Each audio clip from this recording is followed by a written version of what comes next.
স্বপ্ন সেটাই যেটা পূরণের প্রত্যাশায় মানুষকে ঘুমাতে দেয়, বলেছেন এপিজে আব্দুল কালাম। বিসমিল্লাহির রহমানির রহিম। প্যারাগন কর্তৃক আয়োজিত 2023-24 ও 24-25 সেশনে কৃতি শিক্ষার্থীদের চান্সপ্রাপ্ত অনুষ্ঠানে সম্মানিত অতিথিবৃন্দ, শ্রদ্ধেয় বড় ভাইয়াপুরা এবং প্রাণপ্রিয় সবাইকে আসসালামু আলাইকুম। আমি হুসাইন ঠাকুর, গণযোগাযোগ ও সাংবাদিকতা বিভাগ, কুমিল্লা বিশ্ববিদ্যালয়। প্রথমে কৃতজ্ঞতা জ্ঞাপন করছি মহান সৃষ্টিকর্তা দুটি, যিনি আমাদের সুস্থতার সঙ্গে বাঁচিয়ে রেখেছেন এবং এরকম একটি সুন্দর পরিবেশে আসার সুযোগ করে দিয়েছেন। এরপর ধন্যবাদ জানাচ্ছি আমাদের রাষ্ট্র ব্যাংকের সর্বোপরি প্যারাগন পরিবারকে, যাদের অক্লান্ত পরিশ্রমে আমাদের এরকম একটা সুন্দর পরিবেশ উপহার দিয়েছে এবং আমাদের আপনাদের সামনে কিছু বলার সুযোগ করে দিয়েছে।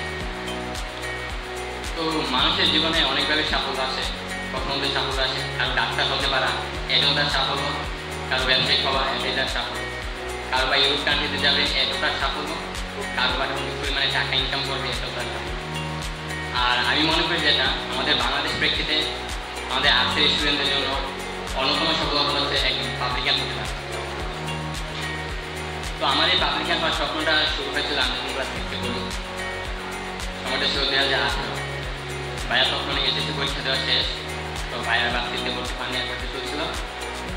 তো ভাইয়া কোচিং সেন্টারে ভর্তি হয়, পরীক্ষা দেয়। তো ভাইয়া বিভিন্ন ক্যাম্পাসে যেত, আসতো, ভাইয়া বিভিন্ন ছবি টবি দেখতাম মোবাইলে। তো ওইগুলো দেখে আমার খুবই ইমপ্রেস হয় যে বাচ্চাদের লাইফের প্রতি আর কি, যে আমিও একজন পাবলিকান হব, নাহলে এই সুন্দর মুহূর্তগুলো সুন্দর সুযোগগুলো আমি ধরতে পারবো। তো জেএসসি পরীক্ষা দিই, রেজাল্ট তেমন ভালো আসে না, এইচএসসিও দিই। তো এইচএসসি পরীক্ষা দেওয়ার পাঁচটা পরীক্ষা দেওয়ার পর আমাদের পরীক্ষা স্থগিত করে দেওয়া হয়, পরে বন্ধ হয়ে যায়। তো মনে খুবই খারাপ লাগলো যে এইচএসসিতেও খারাপ, এইচএসসি তো খারাপ, এইচএসসি পরীক্ষাতেও এইচএসসি পরীক্ষার গ্রান্ট আনবো। তো যাই, মন খারাপ হোক, কয়েকটা দিন রবি কেটে যাই। ভাইয়াকে ফোন দিয়ে বলে কি অ্যাডমিশন দিবি না? আমি বললাম জি ভাই। তো বলে তো প্রস্তুতি নেই, বুঝ নেই। আমি বললাম ভাই আমি তেমন কিছু জানি না অ্যাডমিশন সম্পর্কে, আমার তো আমাদের বাসা হচ্ছে গ্রামের সাইডে। তো আমি বললাম ভাই বললো আবার তো অনলাইনে খুঁজি।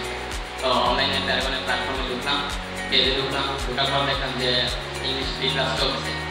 তো ওইখানে দেখি ভাবলাম যে ফ্রি ক্লাসটা করিনি, আর ক্লাস সম্পর্কে একটু ধারণা নিয়ে নিই, আমার খুব উপকার।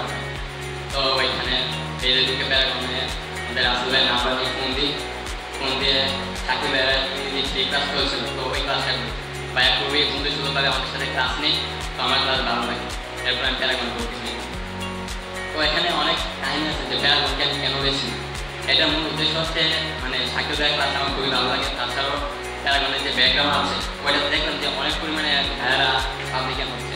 তো আমি ভাবলাম এটাতে সার্ভিস মধ্যে খুবই ভালো, তো আমি এটা দিয়ে বেছে নিই। তারপর দেখা যাচ্ছে যে ভর্তি হই, ভর্তি হওয়ার পর বাংলার মাসুম ভাইয়ের ক্লাস নেই, ভাইয়া খুবই আনন্দের সাথে ক্লাস নেই। আমাদের কখনো মনে হয়নি যে আমরা একটা অ্যাডমিশন দিতে যাচ্ছি, বা এমনি আমাদের আনন্দের সাথে খুবই মজার চলে এমনভাবে ক্লাস দিত, আমাদের ক্লাসের পর ক্লাসটি শেষ হয়ে যেত, বাড়ি থেকে একটু রিভিশন দিতাম এইটুকু। তাছাড়া বাংলার যে আফতাব ভাইয়া উনি আমাদের বাংলা রিভিশন ক্লাসটা নিয়েছে, ভাইয়াকে কোনোদিন প্রশ্ন করতে পারিনি ভাই যে ভাইয়া এই জিনিসটা তো বুঝিনি, ভাইয়ার ক্লাসে আমরা এটা উত্তর হয়ে যেতাম। তাছাড়া আমাদের যে শাকিল ভাইয়া, রবিন ভাইয়া, জিকে প্রান্ত ভাইয়া, ওনারা খুবই বন্ধুসুলভভাবে আমাদের ক্লাস নিয়েছে।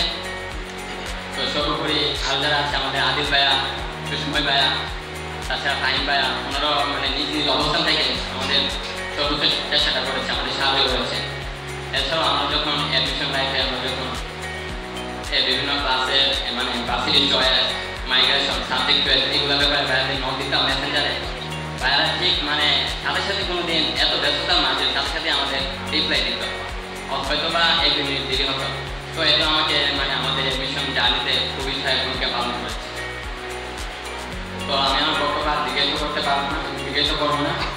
তো সবার প্রতি শুভকামনা রইল, যেন দোয়া করবে যেন বড় হয়ে দেশ ও জাতির কল্যাণে নিজেকে নিবেদিত করতে পারে, এই আশাবাদ ব্যক্ত করে আমি আমার সংক্ষিপ্ত বক্তব্য শেষ করছি। আসসালামু আলাইকুম। যে আমরা ঘুমিয়ে ঘুমিয়ে দেখি স্বপ্ন সেটাই যেটা পূরণের প্রত্যাশায় মানুষকে ঘুমাতে দেয়, বলেছেন এপিজে আব্দুল কালাম। বিসমিল্লাহির রহমানির রহিম। প্যারাগন কর্তৃক আয়োজিত 2023-24 ও 24-25 সেশনে কৃতি শিক্ষার্থীদের চান্সপ্রাপ্ত অনুষ্ঠানে সম্মানিত অতিথিবৃন্দ, শ্রদ্ধেয় ভাইয়াপুরা এবং প্রান্তীয় সবাইকে আসসালামু আলাইকুম। আমি হুসেন ঠাকুর, গণযোগাযোগ ও সাংবাদিকতা বিভাগ, খুলনা বিশ্ববিদ্যালয়। প্রথমে কৃতজ্ঞতা জ্ঞাপন করছি আমার সৃষ্টিকর্তার প্রতি, যিনি আমাদের সুস্থতার সঙ্গে বাঁচিয়ে রেখেছেন এবং এরকম একটি সুন্দর পরিবেশে আসার সুযোগ করে দিয়েছেন। এরপর ধন্যবাদ জানাচ্ছি আমাদের রাষ্ট্র ব্যাংকের সর্বোপরি এরকম পরিবারকে, যাদের অক্লান্ত পরিশ্রমে আমাদের এরকম একটা সুন্দর পরিবেশ উপহার দিয়েছে এবং আমাদের আপনাদের সামনে কিছু বলার সুযোগ করে দিয়েছে। তো মানুষের জীবনে অনেকভাবে সাফল্য আসে, প্রথমত সাফল্য আসে আর ডাক্তার হতে পারা, এটাও তার সাফল্য। কারো ব্যবসায়িক হওয়া, এটাই তার সাফল্য। কারো বা ইউরোপ কান্ট্রিতে যাবে, এটাও তার সাফল্য। কারো বা অনেক পরিমাণে টাকা ইনকাম করবে, এটাও তার সাফল্য। আর আমি মনে করি যেটা আমাদের বাংলাদেশ প্রেক্ষিতে আমাদের আর্টসের স্টুডেন্টদের জন্য অন্যতম সফলতা হচ্ছে একজন পাবলিকান হতে পারে। তো আমার এই পাবলিকান হওয়ার স্বপ্নটা শুরু হয়েছিল আমি ক্লাস 6 পড়ি। সময়টা ছিল 2008। ভাইয়া তখন এসেছে পরীক্ষা দেওয়া শেষ। তো ভাইয়ার বাচ্চাদের ভর্তি পানি একটা চলছিল। তো ভাইয়া কোচিং সেন্টারে ভর্তি হয়, পরীক্ষা দেয়। তো ভাইয়া বিভিন্ন ক্যাম্পাসে যেত, আসতো, ভাইয়ার বিভিন্ন ছবি দেখতাম মোবাইলে। তো ওইগুলো দেখে আমার খুবই ইমপ্রেস হয় যে বাচ্চাদের লাইফের প্রতি আর কি, যে আমিও একজন পাবলিকান হব, তাহলে এই সুন্দর মুহূর্তগুলো, সুন্দর সুযোগগুলো আমি ধরতে পারবো না। তো যে পরীক্ষা দিই, এটা তেমন ভালো আসে না। এইচএসসিও দিই। তো এইচএসসি পরীক্ষা দেওয়ার বাসা পরীক্ষা দেওয়ার পর আমাদের পরীক্ষা স্থগিত করে দেওয়া হয়, পরে বন্ধ হয়ে যায়। তো মনে খুবই খারাপ লাগলো যে এইচএসসিতেও খারাপ, এইচএসসি পরীক্ষাতেও এইচএসসি পরীক্ষার গ্রান্ট চালু। তো যাই মন খারাপ হোক, কয়েকটা দিন কেটে যায়। বাইরে ফোন দিয়ে বলে কি অ্যাডমিশন দিবি না? আমি বললাম দিবে। তো বলে তো প্রস্তুতি নেই, বুঝলি। আমি বললাম ভাই আমি তেমন কিছু জানি না এডমিশন সম্পর্কে, আমার তো আমাদের বাচ্চা থেকে গ্রামের থেকে। তো আমি বললাম ভাই বলতো আবার তো অনলাইনে খুঁজলাম। তো অনলাইনে প্যারাগনের প্ল্যাটফর্মে ঢুকলাম, পেজে ঢুকলাম, ঢুকার পর দেখলাম যে ইংলিশ ফ্রি ক্লাসটা হচ্ছে।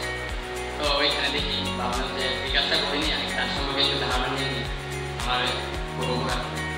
তো ওইখানে পেজে ঢুকে প্যারাগনে আসলে নাম্বার দিয়ে ফোন দিয়ে চাকরি বেড়ায় ইংলিশ ফ্রি ক্লাস করেছিল। তো ওই ক্লাসটা ভাইয়া খুবই সুন্দর সুন্দর করে আমার সাথে ক্লাস নেই। তো আমার ক্লাস ভালো লাগে, এরপর আমি প্যারাগন করছি। তো এখানে অনেক কাহিনী আছে যে প্যারাগন কেন বেশি, এটার মূল উদ্দেশ্য হচ্ছে চাকরি দেওয়ার ক্লাস আমার খুবই ভালো লাগে। তাছাড়াও প্যারাগনের যে ব্যাকগ্রাউন্ড আছে ওইটাতে দেখলাম যে অনেক পরিমাণে ভাইয়ারা পাবলিকান হচ্ছে। তো আমি ভাবলাম এটাতে সার্ভিস মানে খুবই ভালো, তো আমি এটাতে বেশি নিই। তারপর দেখা যাচ্ছে যে ভর্তি হওয়ার পর বাংলা মাসুম ভাইয়ের ক্লাস নেই, ভাইয়া খুবই আনন্দের সাথে ক্লাস নেই।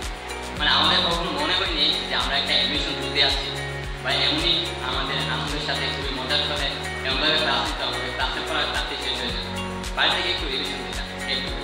তাছাড়া বাংলা যে আফতাব ভাইয়া, উনি আমাদের বাংলা রিভিশন ক্লাস চালিয়েছে।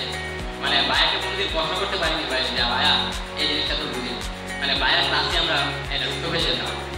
তাছাড়া আমাদের যে চাকরি ভাইয়া, রবীন ভাইয়া, জিকে প্রান্ত ভাইয়া, ওনারা খুবই বন্ধুসুলভভাবে আমাদের ক্লাস নিয়েছে। তো সর্বোপরি আর যারা আছে আমাদের আদিল ভাইয়া, সুষময় ভাইয়া, তাছাড়া ফাহিম ভাইয়া, ওনারাও নিজ নিজ অবস্থান থেকে আমাদের সর্বোচ্চ চেষ্টা করেছে, আমাদের সাহায্য করেছে।